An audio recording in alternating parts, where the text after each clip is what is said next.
അപ്പം നമ്മൾ ഇന്ന് കാണാൻ പോകുന്നത് എളുപ്പത്തിൽ നമുക്ക് എങ്ങനെ വെജ് സാൻഡ്വിച്ച് പ്രിപ്പയർ ചെയ്യാമെന്നതാണ്. അപ്പം നോക്കിക്കോളൂ എങ്ങനെയാണ് പ്രിപ്പയർ ചെയ്യുന്നത്. അപ്പം വെജ് സാൻഡ്വിച്ചിന് വേണ്ടി നിങ്ങൾക്ക് നിങ്ങളുടെ വീട്ടിലുള്ള വെജിറ്റബിൾസ് എല്ലാം എടുക്കാം. ഞാനിപ്പോൾ എടുത്തിരിക്കുന്നത് ക്യാബേജ് ഇങ്ങനെ ചെറുതായിട്ട് അരിഞ്ഞത്, അതുപോലെ തന്നെ ക്യാപ്സിക്കം. നിർബന്ധമില്ല, ക്യാപ്സിക്കം ഉള്ളവർക്ക് ക്യാപ്സിക്കം എടുക്കാം, ഓപ്ഷനിലാണ്. അതുപോലെ തന്നെ പിന്നെ എടുത്തിരിക്കുന്നത് തക്കാളിയുടെ അകത്തെ കുരു കളഞ്ഞിട്ട് വേണം എടുക്കാൻ, ചെറുതായിട്ട് അതും അരിഞ്ഞിട്ടുണ്ട്. അത് കഴിഞ്ഞിട്ട് എടുത്തത് ക്യാരറ്റും ചെറുതായിട്ട് നന്നായിട്ട് അരിഞ്ഞിട്ടുണ്ട്. പിന്നെ സവോളയും ഓപ്ഷനിലാണ്. നിങ്ങൾക്ക് എന്തൊക്കെയുണ്ടോ ആ വെജിറ്റബിൾസ് എല്ലാം നിങ്ങൾക്ക് ആഡ് ചെയ്യാം, നിങ്ങളുടെ ഇഷ്ടത്തിൽ നിങ്ങൾക്ക് എന്താണെന്ന് വെച്ചാൽ ആഡ് ചെയ്യാം. അപ്പം ഇത്രയും വെജിറ്റബിൾസ് ആണ് ഞാൻ എടുത്തിരിക്കുന്നത്, എല്ലാം നന്നായിട്ട് ചെറുതായിട്ട് അരിഞ്ഞിരിക്കുകയാണ്. ഇനി നമുക്ക് ഇതിൻ്റെ അകത്തോട്ട് കുരുമുളക് ആഡ് ചെയ്ത് കൊടുക്കാം. പാകത്തിനുള്ള കുരുമുളക്, എരിക്കനുസരിച്ചുള്ള കുറച്ച് കുരുമുളക് ആഡ് ചെയ്ത് ഇത്രയും മതിയാകും.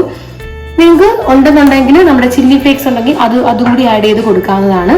ഇനി നമുക്ക് ഇതിൻ്റെ അകത്തോട്ട് മയണൈസ് ആഡ് ചെയ്യാം. മയണൈസ് ആഡ് ചെയ്തിട്ട് നമുക്ക് നന്നായിട്ടൊന്ന് മിക്സ് ചെയ്യാം. ഞാൻ മയണൈസ് ആഡ് ചെയ്യുന്നതാണ്. പാകത്തിന് നല്ലൊരു കുഴമ്പ് പരുവം കിട്ടുന്ന രീതിയിൽ നമുക്ക് മയണൈസ് ആഡ് ചെയ്ത് കൊടുത്തിട്ട് നന്നായിട്ടൊന്ന് മിക്സ് ചെയ്തെടുക്കാം.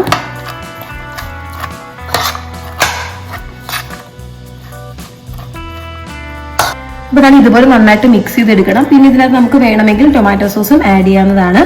അപ്പം നമുക്കിനി ഇത് എങ്ങനെയാണ് അസൈൻ ചെയ്യുന്നത് നോക്കാം.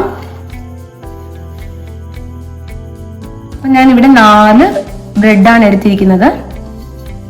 നമുക്ക് ഇതിൻ്റെ അകത്തോട്ട് ഇത് നന്നായിട്ടൊന്ന് വെച്ച് കൊടുക്കാം. വെജിറ്റബിൾസ് നന്നായിട്ടൊന്ന് പരത്തി കൊടുക്കണം.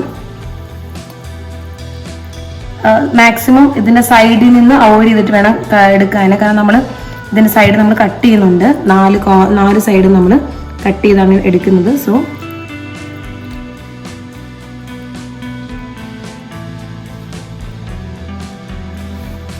അപ്പം ഇതുപോലെ നന്നായിട്ട് പരത്തുക. എന്നിട്ട് നെക്സ്റ്റ് ഒരു ബ്രെഡ് പീസ് എടുത്തിട്ട് ഇതിന്റെ മുകളിലേക്ക് നമുക്കിങ്ങനെ വെച്ച് കൊടുക്കാം. എന്നിട്ട് ഒരുപാട് ഫോഴ്സ് കൊടുക്കണ്ട, ജസ്റ്റ് ഇങ്ങനെ ഒന്ന് പ്രസ് ചെയ്ത് കൊടുക്കുക. അതുപോലെ തന്നെ അടുത്തതിന്റെ മുകളിൽ ഇങ്ങനെ വെക്കുക, ജസ്റ്റ് ഇങ്ങനെ പ്രസ് ചെയ്ത് കൊടുക്കുക.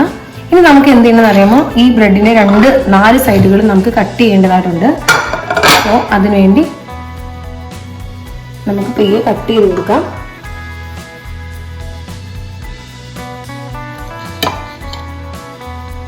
അതാണ് ഞാൻ പറഞ്ഞ 4 കോർണേഴ്സിൽ ചേർത്ത് വെക്കണ്ട, 4 സൈഡിലോട്ട് ഇതുപോലെ നമുക്ക് കട്ട് ചെയ്ത് കൊടുക്കാം.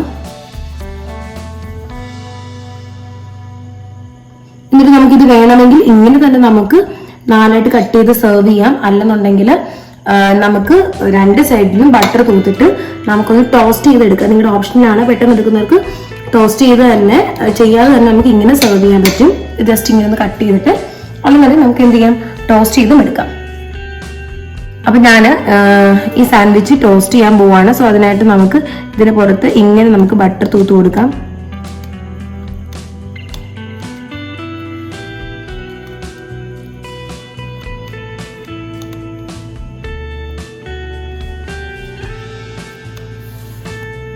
ഓക്കെ, അതിനായിട്ട് നമ്മൾ ടോസ്റ്റ് ചെയ്യാൻ പോവാണ് നമ്മുടെ സാൻഡ്വിച്ച്. അപ്പൊ ഞാൻ നമ്മുടെ തവ ഒന്ന് ചൂടായതിനു ശേഷം, ഇതെപ്പോഴും മീഡിയം ഫ്ലെയിമിൽ ഇട്ട് വേണം ചെയ്യാൻ. നമ്മൾ ഓൾറെഡി ബട്ടർ തൂത്ത് വെച്ചിട്ടുണ്ട്. ആ ഒരു പോർഷൻ ഇങ്ങനെ കമത്തിട്ട് കൊടുക്കാം. ആ ടൈം കൊണ്ട് തന്നെ നമുക്ക് ഇപ്പോഴത്തെ പോർഷനിലും ലോ ഫ്ലെയിമിൽ ഇട്ടാൽ മതി കേട്ടോ. ഇപ്പോഴത്തെ പോർഷനിൽ നമുക്ക് ബട്ടർ ഇങ്ങനെ തൂത്ത് കൊടുക്കാം. ജസ്റ്റ് ഒരു ബ്രൗൺ കളർ മാത്രം ആയാൽ മതി, ഒരുപാട് അങ്ങ് ആകണ്ട. ഓക്കെ,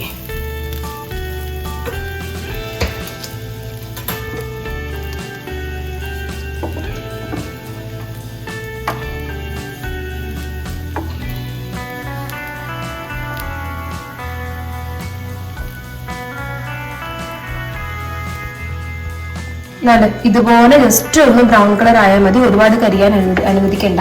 ഇത്ര ആയാൽ മാത്രം മതി. വെജ് സാൻഡ്വിച്ച് റെഡി ആയിട്ടുണ്ട്. അപ്പൊ നമുക്ക് ഇതിങ്ങനെ സെർവ് ചെയ്യുന്ന സമയത്ത് ജസ്റ്റ് നമുക്കിങ്ങനെ കട്ട് ചെയ്ത് കൊടുക്കാം. നിങ്ങളുടെ ഇഷ്ടമാണ് കേട്ടോ. ഇങ്ങനെ ഒന്നെങ്കിൽ കട്ട് ചെയ്ത് കൊടുക്കാം, അല്ലെന്നുണ്ടെങ്കിൽ ഒന്നെങ്കിൽ 2ആയിട്ട് കട്ട് ചെയ്യാം, അല്ലെന്നുണ്ടെങ്കിൽ നമുക്ക് 4ആയിട്ടും കട്ട് ചെയ്യാം. 4ആയിട്ടെന്ന് പറയുമ്പോൾ അതേ ഇങ്ങനെയും കട്ട് ചെയ്ത് കൊടുക്കാം. കണ്ടോ, ഭയങ്കര ഈസിയാണ് നമ്മൾ ഇതേപോലെ പ്രിപ്പയർ ചെയ്യാൻ. അപ്പൊ നമ്മുടെ വെജ് സാൻഡ്വിച്ച് റെഡി ആയിട്ടുണ്ട്. ഭയങ്കര സിമ്പിൾ ആണ്, നമുക്ക് ഈസി ആയിട്ട് തന്നെ വെറും 10 മിനിറ്റിനുള്ളിൽ പ്രിപ്പയർ ചെയ്യാൻ പറ്റും. നമുക്ക് കുട്ടികൾക്ക് സ്നാക്സ് ആയിട്ട് ലഞ്ച് ബോക്സിൽ കൊടുത്തു വിടാൻ പറ്റും. ഈവനിങ് സ്നാക്സ് ആയിട്ടൊക്കെ നമുക്ക് പെട്ടെന്ന് കഴിക്കാൻ പറ്റുന്ന ഒരു ഐറ്റമാണ്. അപ്പൊ തീർച്ചയായിട്ടും നിങ്ങൾ ഇതൊന്ന് ട്രൈ ചെയ്ത് നോക്കണം. ഇതുപോലുള്ള സിമ്പിൾ റെസിപ്പിക്കായിട്ട് ചാനൽ ഒന്ന് ഫോളോ ചെയ്തോളൂ. ലൈക്ക് ചെയ്യാത്തവരുണ്ടെങ്കിൽ ലൈക്ക് ചെയ്തോളൂ, കമന്റ് ചെയ്തോളൂ, സബ്സ്ക്രൈബ് ചെയ്യാത്തവരുണ്ടെങ്കിൽ തീർച്ചയായിട്ടും സബ്സ്ക്രൈബ് ചെയ്തോളൂ. അപ്പൊ നാളെ നമുക്ക് പുതിയ റെസിപ്പി ആയിട്ട് കാണാൻ.